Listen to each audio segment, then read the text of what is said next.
From devastating wildfires, rolling blackouts, and the burn of the coronavirus pandemic, California's population and job growth have been slowed at a concerning pace, with many citing concerns about continuing high taxes, cost of living, and heavy regulations, which led to more people choosing to leave the state than those who have opted to move in. This has been particularly felt in Silicon Valley, the global center for high technology and innovation, where a number of high-profile tech heavyweights, along with the ultra-wealthy residents among them, who have chosen to leave the state to hold office elsewhere. In this video, we're taking a look at why tech companies are leaving California. So watch this video till the very end. This is Tech Binge. Nearing the end of 2020, it was announced that tech industry giants Oracle, the second largest software maker in the world, and Hewlett-Packard Enterprise, another Santa Clara marquee company, decided to move their headquarters away from Silicon Valley, opting instead of transferring to Texas. The move follows Elon Musk and Tesla's exodus to the Lone Star State, with Tesla's 2,400-acre gigafactory in Texas set to be up and running by the end of 2021. Through the years, Silicon Valley has been the tech hub it's known to be, due to its geographic location and its proximity to higher education.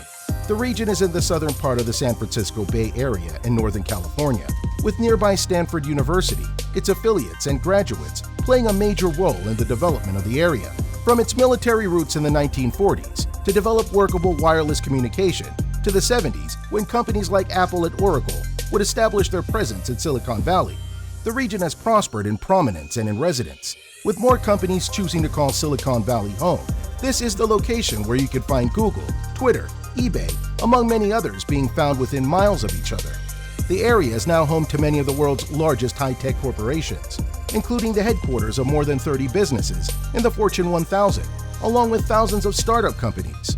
Silicon Valley also accounts for one-third of all the venture capital investment in the United States, helping the region become a leading hub and startup ecosystem for high-tech innovation.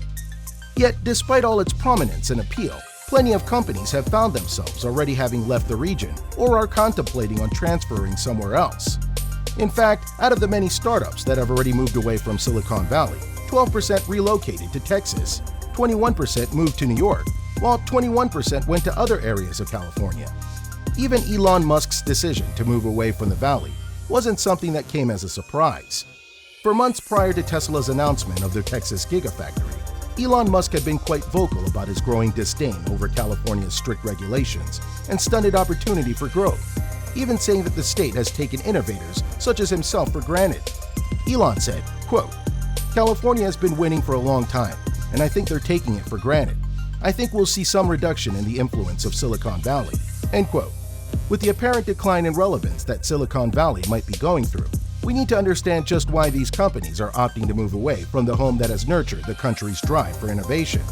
It's important to note that in recent years, San Francisco has seemed to incite this exodus that we are now currently witnessing. There's the widespread homelessness due to having the second most expensive cost of living, with the first being New York City. The cost of living in California is one of the biggest reasons for companies and people to leave, with real estate being exceptionally expensive. The difficulty for employees to afford daily life and purchase homes has become quite evident, especially during the pandemic that has highlighted all the downsides of living in one of the most expensive parts of the country. Aside from inadequate transit capabilities and soaring property crime, the city has also been prone to familiar failures of governance, with some policies aimed at stamping out innovative products that come directly from Silicon Valley.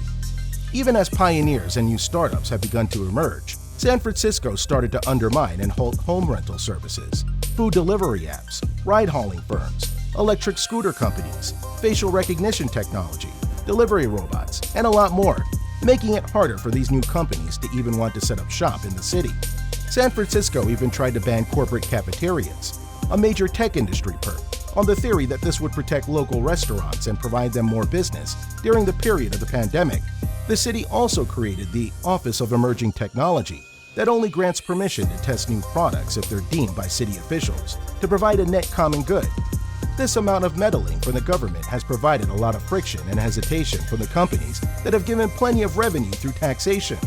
Poor governance and a growing animosity from those in charge towards business have also led to a collision when it comes to the city's housing market. While government officials have offered tax breaks for tech companies to headquarter themselves downtown, they still refuse to lift residential height limits, modifying zoning rules, or allow significant new construction to accommodate the influx of new workers. So when rent and home prices soared, the government did what they do best by expressing shock and blaming the tech companies. The state's legislature hasn't helped either. A bill enacted in 2019 intended to protect freelance gig workers threatened to undo the business models of some of the state's biggest tech companies until a reprieve was achieved from votes in a November referendum. Aside from all this, the state's 8.8% corporate tax rate and 13.3% top income tax rate, which are the nation's highest, haven't been much help for the tech industry as well. As tech firms and titans choose to leave California, such as the most recent ones, STEM Express, a Sacramento-based biotech company, and Pay Certified, a financial tech service company out of the San Jose area, places like Austin, Texas have begun to offer more lucrative and enticing possibilities for it to be the new Silicon Valley. Fueled by the migration of tech giants Tesla and Oracle, with Hewlett-Packard also finding its new home in Houston, companies are being lured due to Texas' lower property tax and the fact that there is no income tax. This is one of the main reasons why employers and employees are eyeing the state away from California, which has some of the highest income taxes in the country. From an employee's perspective, they can afford property, and it's far easier to maintain a livable wage in Texas compared to California, despite the obvious geographic and political differences of both states. This, however, doesn't necessarily mean that Silicon Valley won't be Silicon Valley anymore. Companies like Airbnb and DoorDash have joined the call to commit to the Bay and pledged to stay and help rebuild the Bay Area after the pandemic. Their decision to stay in California has also reflected positively in their recent initial public offerings, showing that California is always going to benefit from dynamic companies who choose to make it their home. And as they say, for every new startup who chooses to leave California, 10 more startups take its place. And while the percentage of jobs are redistributed to other parts of the country, this may well in fact make the Bay Area and California state slightly more accessible to more people, which at the end of the day is good for California's innovation economy. So what do you think about why tech companies are leaving California? Use that little box called the comment section below. Thanks for watching, and we'll see you in the next one.